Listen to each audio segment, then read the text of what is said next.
Alors,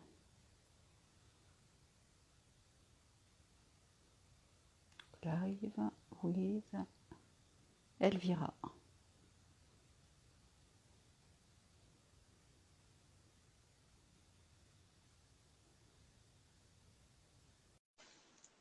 Bien.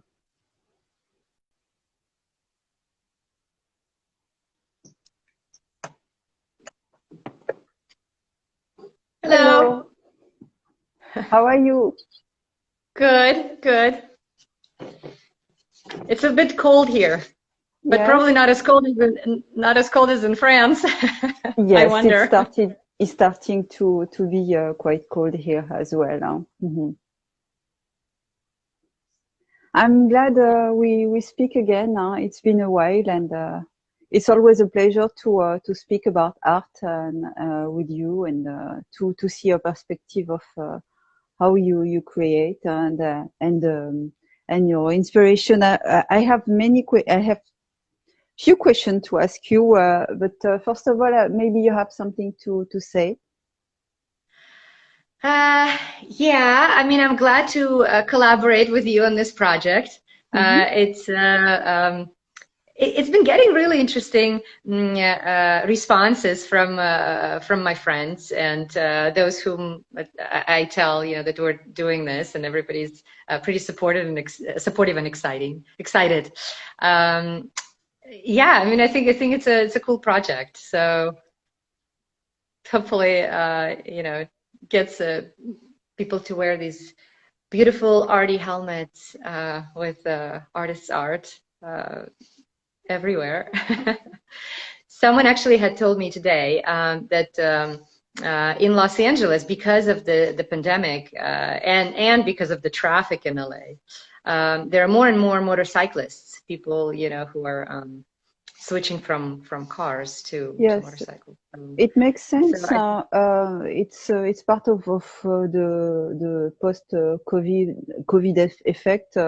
It's people are shifting the way they used to be mobile, and now it's more individual. It's a way as well to protect yourself, I guess. yeah, Hmm. yeah, for sure. And yeah, I mean, if you can also add sort of individuality to your gear, that's even more Yes, fun. have something more personal that fits to your style or to your state of mind as well. It's also part of House of Helmet spirit. Precisely, Yeah. yes.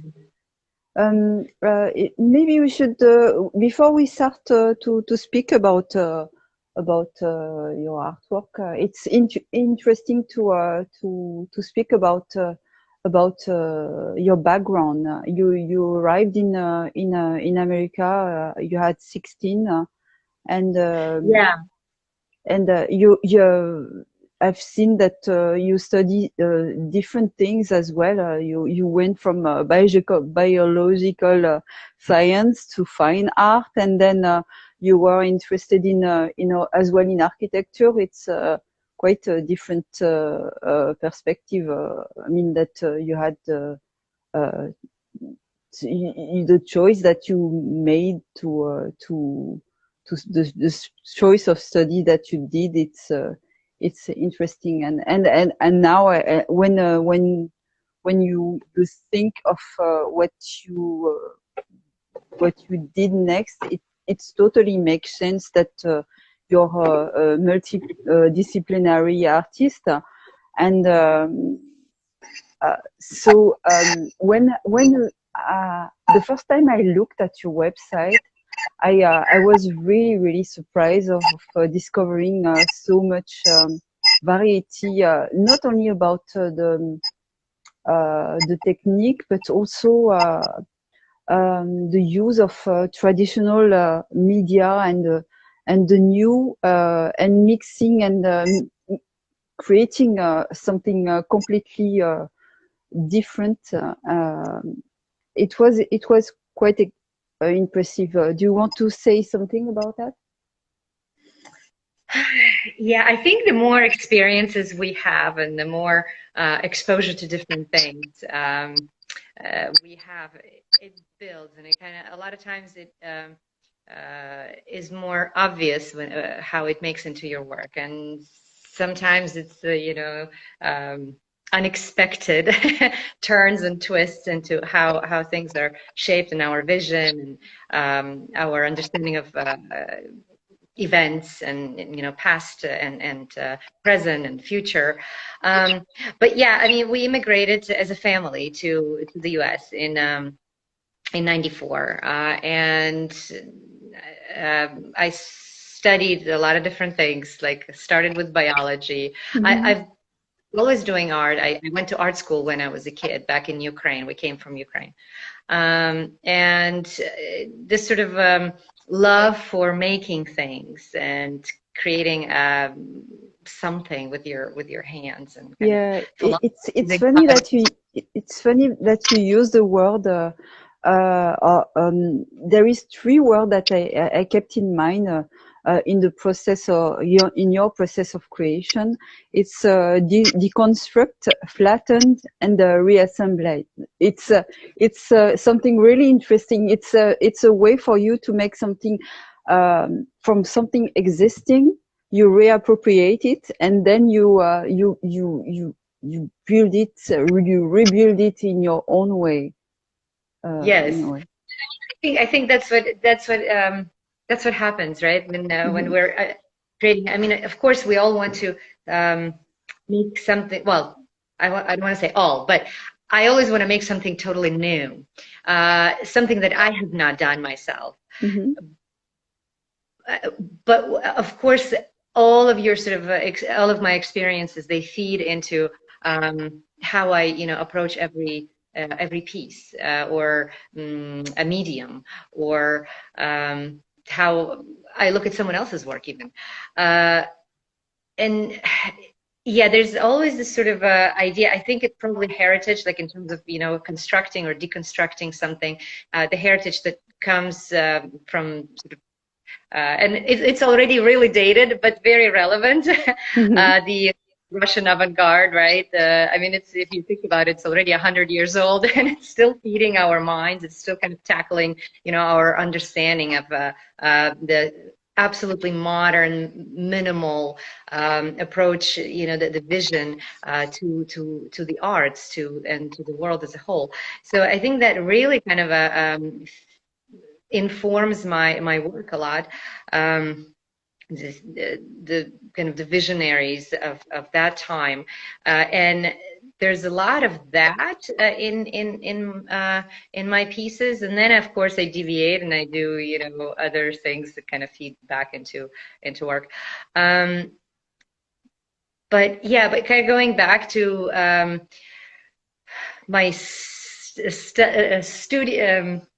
You say it like a studying pathway, which Yes, from your study pathway and also your origin, I find it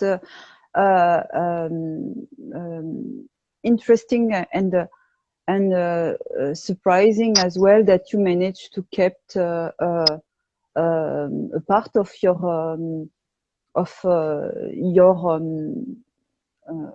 in French we say patrimoine. Something that comes from your roots. I mean, the fact that you quote three abstract artists from Soviet Union. It's I find it made me think.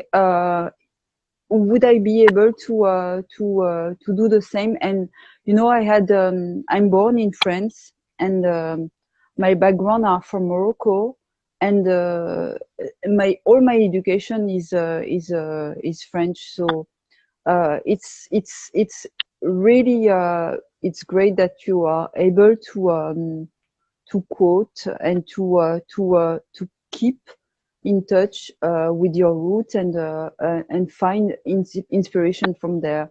I find it great, and the one that you inspired with. I want to speak as well about them because the three of them, Tatlin, Malevich, or Lisitsky, it's about suprematism. That's what you're.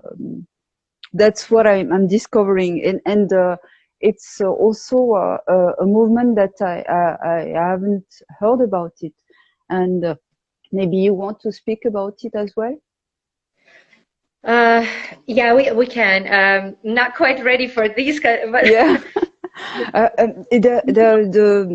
The definition I found about it, it's really interesting. It's about abstract art that is based on a pure artistic feeling, and it's in a way it's uh, it's like giving the access to it to everybody. Vulgarisation. No, it's not. It's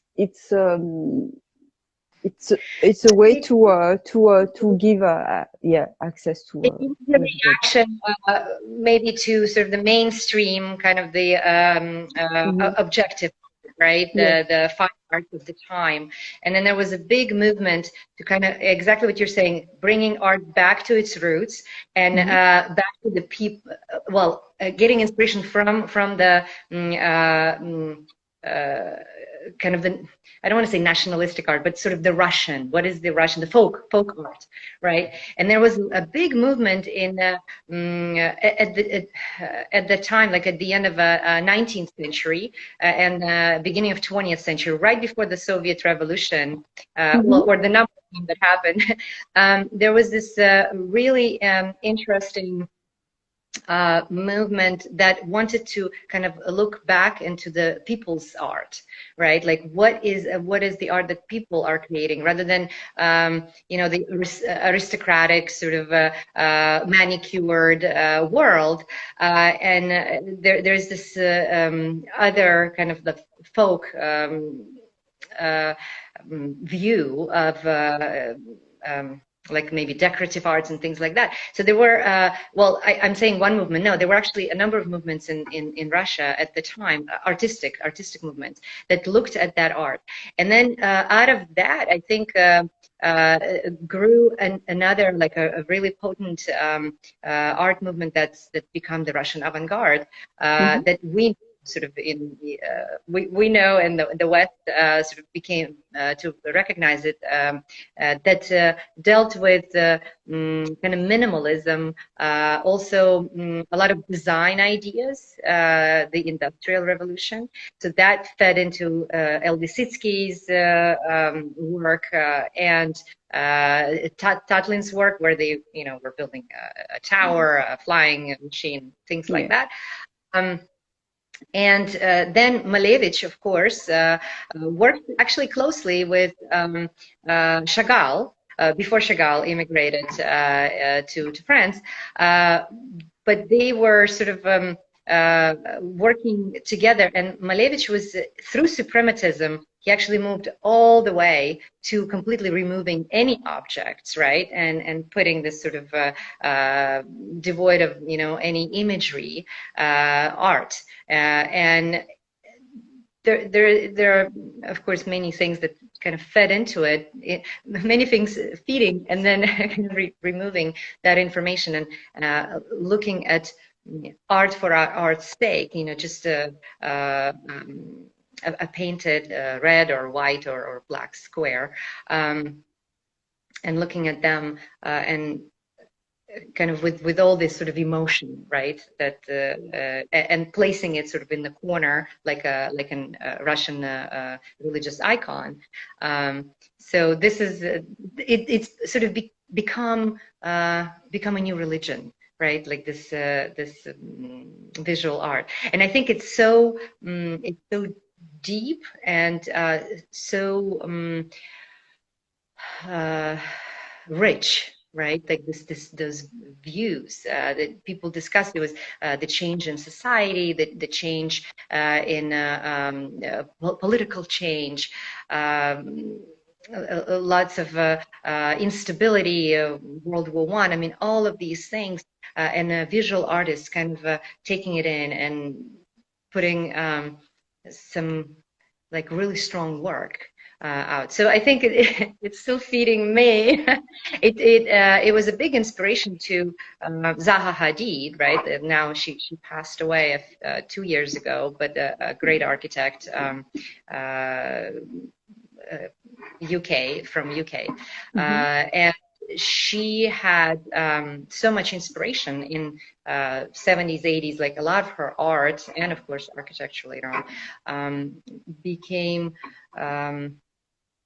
like sort of the next step. But she really took a lot of inspiration from Malevich specifically, but also the other artists that were working in the same stream, I guess, of the time. So yeah, I mean, it's super interesting to read about them and look at their work.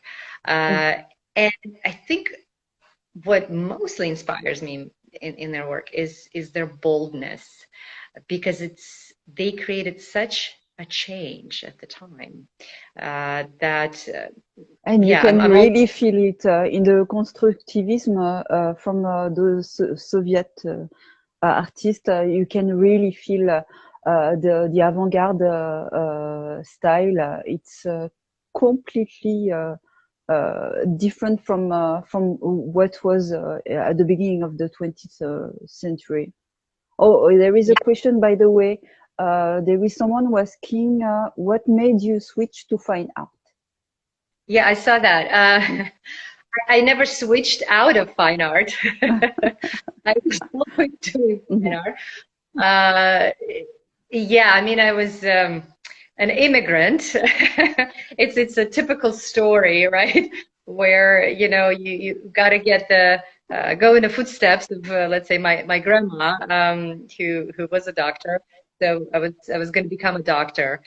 But when I was in school, it's a great system in American schools, and I actually don't quite know how it works in the West, but I know it doesn't work like that. Didn't work like that in Soviet sort of structure of a higher education. If you went to become a physicist, you went to a specific technical institute and you become a physicist, or you become a mathematician or an economist, or but here I went to a liberal arts school and as a biology major initially, and I mean I did complete my studies. I finished them in 3 years, and you usually do it in 4.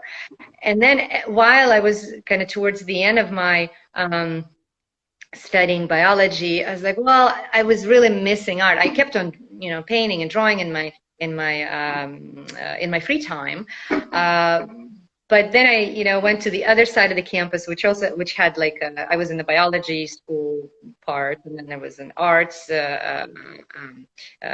part of campus, and so I started taking classes there. It's like, I'm going to take a painting class, or I'm going to take a drawing class, and it kind of sucked me in because, of course, I loved it, and it never really just love for making. For painting, drawing, never went away. So yeah, so at one point I had enough classes to declare a minor. You can do that. You can say, okay, I've completed enough classes to have a minor. And as I was at the end of it, I was like, well, I may take a few more classes. So I stayed and I finished it as a major, 2 majors. And then I was deciding, okay, you get hooked. What's you that? Get hooked. I mean, yeah, I was cooked. Right. I mean, you have to pay for it. I took some loans, of course, but it's a bit scary when you're in a new country. You don't know the system, how things work, but you kind of discover them that it's all right. You can make Let's speak about. Let's speak about the artwork that you did for House of Helmet. I'll do it.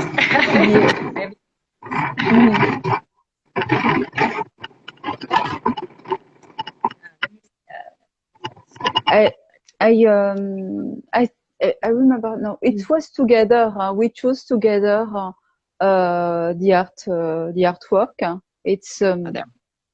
yes, it's this one. It's named Gacha. Yeah, you can see, so it's a Mm. paper cut, Mhm. right? I mean, it's I have it. Oops, I have it on double. So you can see here, it's Yeah. actually painted vellum, It's and I do Jackson Pollock on the back, just throwing paint and having fun. Um, and yeah, and there's a paper cut on top of it, so it kind of gives it a certain shape, look, feel. And I don't know if you can see, a lot of times I point out to people, but I don't know if you can you see, there's a female figure, like you can see the mhm. nude breasts, right? So Mhm. there's a head, and then there are arms, and then there's another female figure, but she's upside down. I don't know if you can see the nose here and the eye, and then the hair. It's like one lady is reaching out Mhm. the other one. They are They're basically, I mean, the idea is that they're basically, one is holding the other, but it's, this way or the other way. If you turn the work Mhm. upside down, right, like 180 degrees, it would be the same thing. They're kind of like holding each other. One is hanging and relying, like you can see the hand, right? Like you can see the sort of the And the head, fingers. yes. So she's holding her by the shoulders almost. So yeah, so they're supporting each other in a way. How did you how do you proceed to make it? Do you draw first, or do you work directly on the computer? Yeah, it's both. There's a lot of, yes, a lot of it is drawn in the computer. Mhm. And let me show you actually. Let me take you sort of the messy studio here. I'll show you this. Um,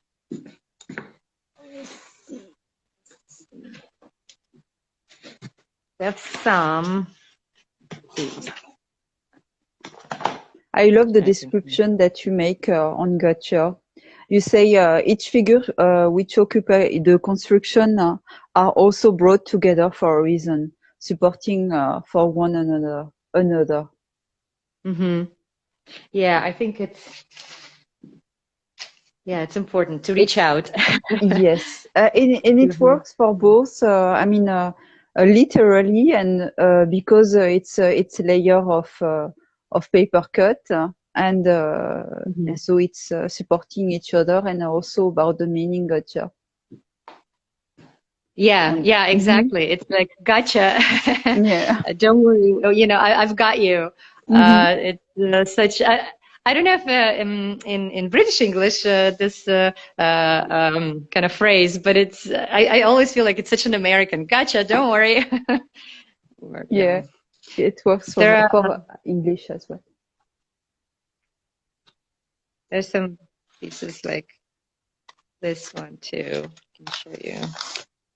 Um, this one's called bundled up actually. I don't know if you can see the figure. A lot of people start with the feet. So there's a foot here, and then they sort of travel, and then they realize, oh, there's a figure. So, um, yeah, this was somewhat inspired by a lot of kind of homelessness on the streets and people Hmm. sort of sitting bundled. It looks like a giant insect. What's that? Oh, giant insect. Yeah, there's some exoskeleton kind of I mean, allusions possibly. Yeah. Hmm. Some of these cutouts maybe allude to a cityscape. Um, so yeah, this one, and there's a piece here. This one is oh, what's the title? It's basically my daughter. She loves this piece. She's like, this is me. It's a girl and kind of drawing the curtains opening up and discovering the world, the city. Hmm. Um, Yeah, but I'm blanking out on the title. That's funny. Let's see what else I can show you in paper cuts. I pulled out some work here too. This is some of the new pieces I did in the beginning of this year. These are starting to be like really abstract. I have no figuration in here. But I think this one is so delicate. Like I love sort of the I greens like the and the organic. yellow. Well, Yeah. yes, it's delicate. Yeah, so I make these backgrounds. There's some older work I have here that is paper cut too, and it's very, very, very large. Mm-hmm. If you can see it, this one's 8 feet. And they have no color background to them. Originally, I was just really intrigued, and I think it comes from sort of architecture, a lot of cutting and kind of constructing, working with paper model making. Yeah, so I really like the sort of the minimal look to it that only has the background and yeah, and you just see through the cut. It's positive, negative kind of space Mm-hmm. that you can. It's the background that makes the drawing, but it's the foreground that is actually cut. Both are working together. Hmm. Yeah, that's what I think. That's what's really kind of intriguing to me Mm-hmm. in paper cuts. Are you doing And I any exhibition at the moment? I have a show. I had one really large show. I had over 35 works, and that just came down. Yeah. And that was in Bay Area, in Redwood City. Mostly, I show around in Bay Area. And I have a smaller show that's about 10 pieces here on Fillmore Street in San Francisco. So I can show you this one. This one has no background yet. I'm not sure if I want to, but you can see the shipyard in the back. Shipyard, that's where the studios are. We have a large, it's called Hunters Point Shipyard Artist Community. It's located on the former shipyard naval base here. Yeah. So now we're in the former uh, barracks, basically. There's another piece here. So I have a few pieces that are kind of laying out, ready to be done with something. Oh, it's beautiful. I like the leaves effect. Mm-hmm. It's similar Yeah, to they've the green one with this organic pattern. yeah. I for some reason I started doing these sort of kind of medallion, like Mm-hmm. um, circular works. Yeah. There's something cool about that. And yeah, so the green one started as such too, but it's kind of an incomplete circle. So there is the other parts of sorry, I'm sorry. There's the other parts of the circle, but it's become almost like I don't know. Started to look once I kind of look at it. It's just it almost looks like a body, or It yeah, looks I like a know. part I of was like. body to me, like Mhm. a corset. You know the corset, Hmm. the Yeah, one that's that we yeah in the old time. Mm-hmm. yeah, completely unintentional though. But yep, things yeah, you're gonna start looking. So I can also show you. I have a bunch To of drawings, pastel to give an drawings here. example of prices, to be a little bit more pragmatic, Mm. the one that you showed me, the huge one, paper cut Oh, this journal. one. Yes, Hmm. Yeah, this one. a number. Can I check it? Can I check with my? Sure.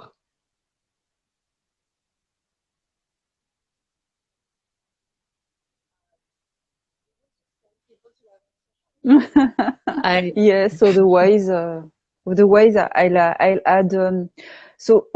Like I said before we started the live, I post on the story the link of the access to see artwork of you, Gotcha, and I will add just after the live another story with the link of this artwork if you want. Okay, yeah, Mhm. that would be cool. That would be Mhm. good.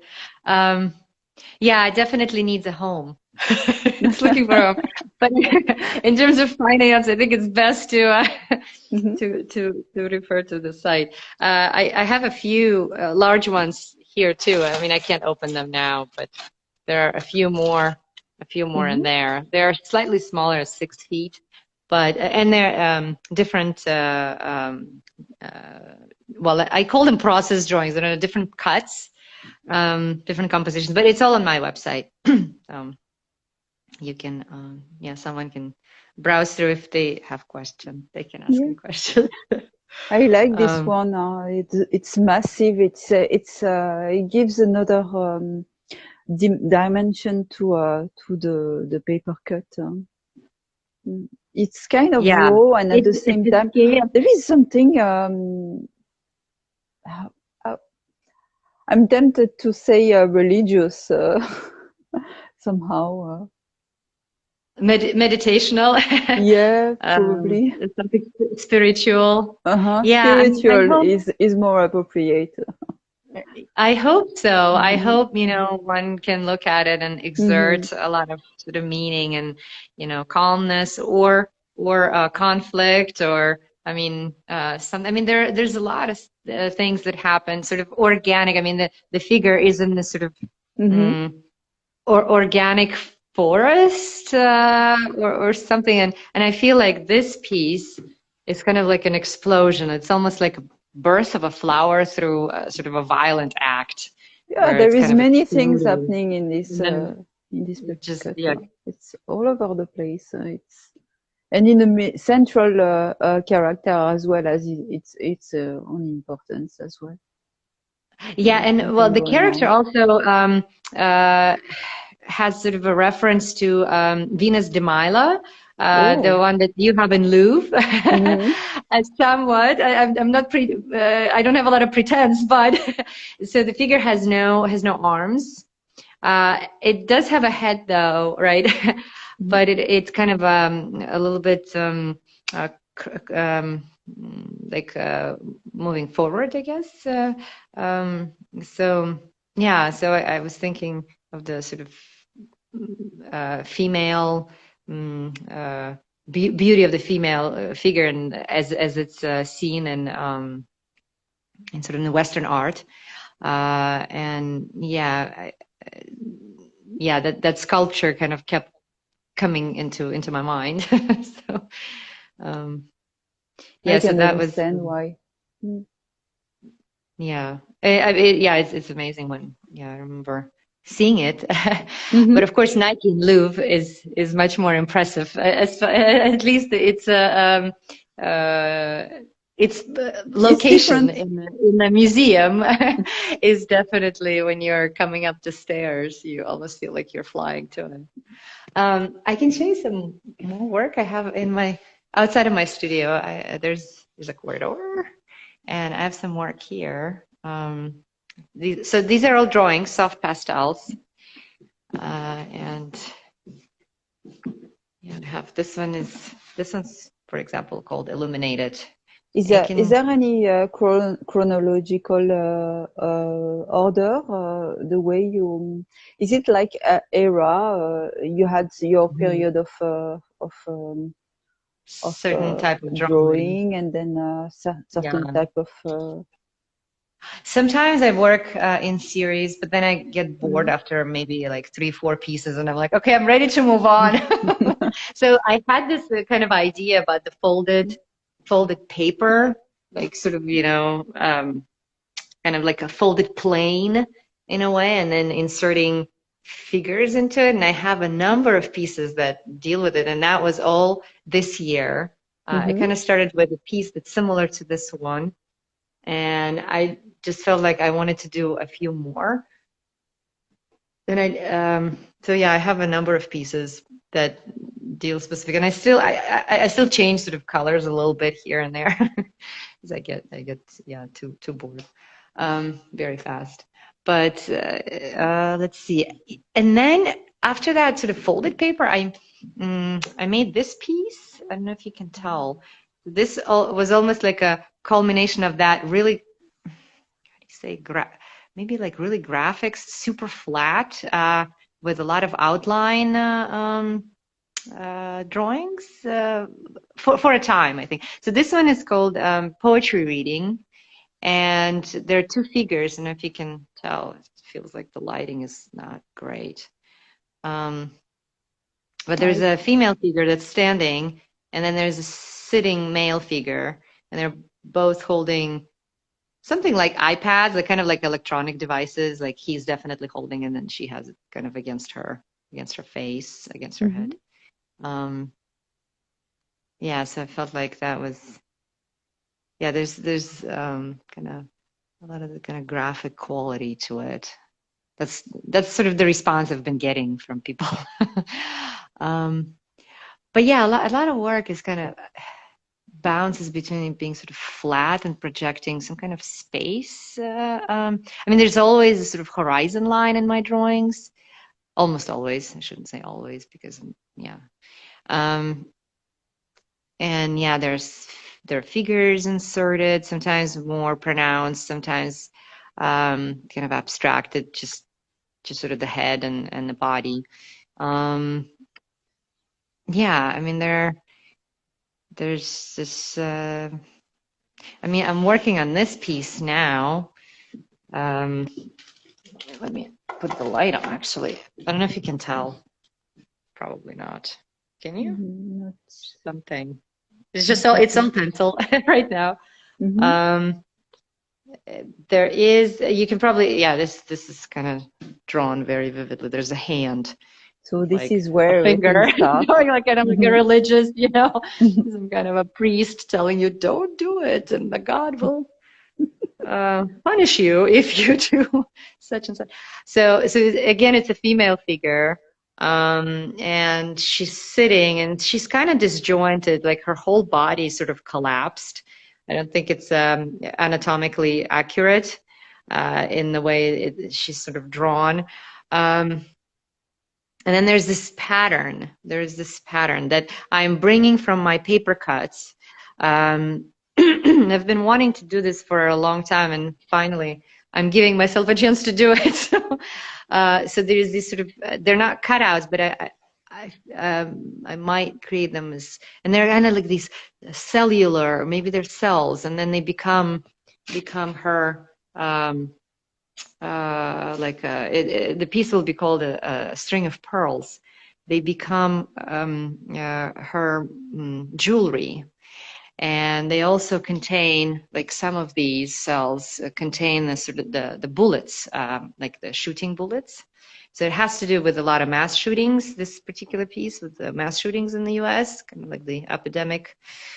During COVID, actually, there has not been there has not been that many mass shootings, especially school shootings, of course. So the kids are at home, no school shootings, which is, it's kind of a blessing in disguise, this COVID shelter in place thing. And that's true. So you like to speak about social, political, or not only personal aspect in your definitely. I mean, almost every piece I make, it has some kind of a social or political commentary, definitely. Well, how can we separate ourselves? I mean, sometimes people say, oh, this work is apolitical. I don't think it's ever true. Yes. Even intentionally or unintentionally, if you're creating this piece in a certain time, in a certain climate, you inadvertently are influenced by what's around you as a visual, as any artist, musician. And if we are not, there is the reader itself has his own way of seeing it. And they bring their own, of course, bring their own readings. Yeah. Um, yeah, so this one is is a funky one. It's just one of my I later can ones. see that. It's a cake. Yeah, it's called mud cake. Experimenting. Experimenting, yeah. There was actually there's he just celebrated 100 years. Um, Thybod. He's a Bay Area artist. Oh my God, I'm blanking on his first name. Um, yeah, well, so he's a quite famous painter in Bay Area, and he had done a lot of Wow. food. He had painted lots of food, like cakes and donuts and lots of like really kind of beautiful, sort of seductive oil paintings Of food. yeah, bakery and things like that. So I don't know. I felt like I needed to make So a it's mud cake. like a provocative painting that you're doing. Uh, in what sense? This particular one, or Mm-hmm. yeah, like you can see, it's mud. They're all in mud, and there are little people kind of looking at it. I don't know if they want to eat it or they're just admiring it on the platter. I'm not sure what's happening. Um, yeah, so there's another one. It's another experiment with more of a perspectival kind of lava-like lake of we had lots of fires in California this summer. Oh, And nice. yeah, this piece was sort of inspired, if you can say inspired by those fires, definitely informed, I should Mm-hmm. say. And so we made a trip to Yellowstone in September, and there were huge fires. It was kind of like an escape. It was impossible to breathe here. There was just so much smoke. So we took a road trip, and we went to Yellowstone. And when we came back, so I made this piece before we left. And when we came back, it happened so that there was so much smoke in the air that the whole atmosphere turned orange. Yes, I Uh, remember that. yeah, and I actually am working also on a piece that's called Orange Wednesday. Mm-hmm. It was on Wednesday, so we come back on Tuesday night. We sleep, and in the morning I wake up, and the whole sky is It was this terrible. dark, Mm. dark orange, brown, gray. It was just so apocalyptic. Yeah. Um, and I had a title for this piece when I worked on it, but I retitled it, and this was before we left. So this kind of like this fiery landscape was not as bad. It was horrible, right? But it wasn't as bad as when we came back to that orange atmosphere. So this is, yeah, it's kind of that. I Uh, think this one can even work upside down. it's possible. Maybe Mm. vertically too. There are the two figures here, kind of, Mm. but yeah, the whole world is With yeah, the maybe the sky. orange, I like see what you're saying, the the orange way you sky. describe it, it's yes. It's Yeah. I've never seen such a thing in my life. This orange, You yeah. know, people in Australia were posting their pictures at oh, they also had huge fire, like lots and lots of burning. Mhm. And they also had they experienced the same sky. So yeah, I don't know if it was this year or the year before, but there were some photographs in response to what Californians were posting Oh. on social media that, they said it's, yeah, that's what happens when it's just too much smoke. Um, so yeah, Shall we now we know end the on a good on a good positive note. note? We should. There's always hope. There must always be hope. Yep. No, So yeah, I mean, for doing this. I'm looking forward, to our collaboration.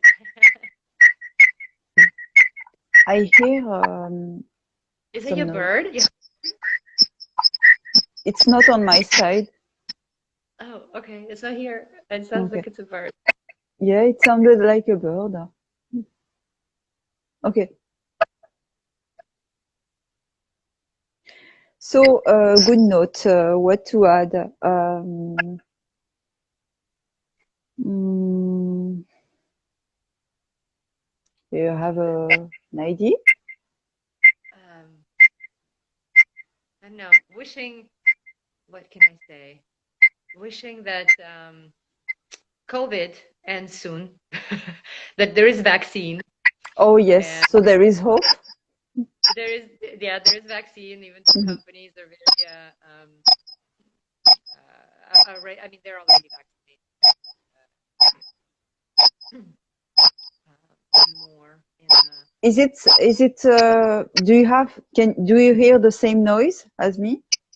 I do. I don't know if someone who has joined can Okay. listen. Is that, is that me? No. So Weird. hopefully we'll be able to travel again and Yes.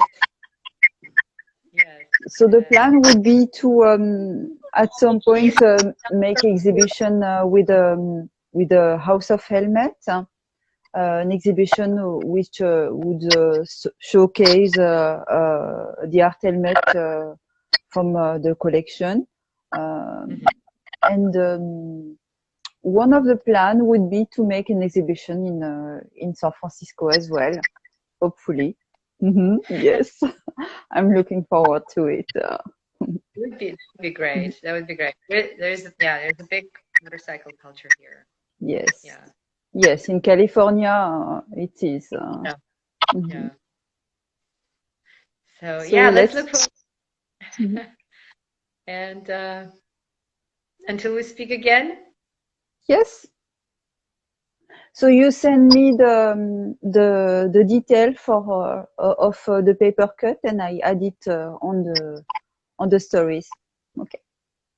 Okay. It was Sounds good. nice to speak to you, Elvira. Thank you. And thanks to Bye. those who joined. Yes. Bye. Have a good night. You too. Bye.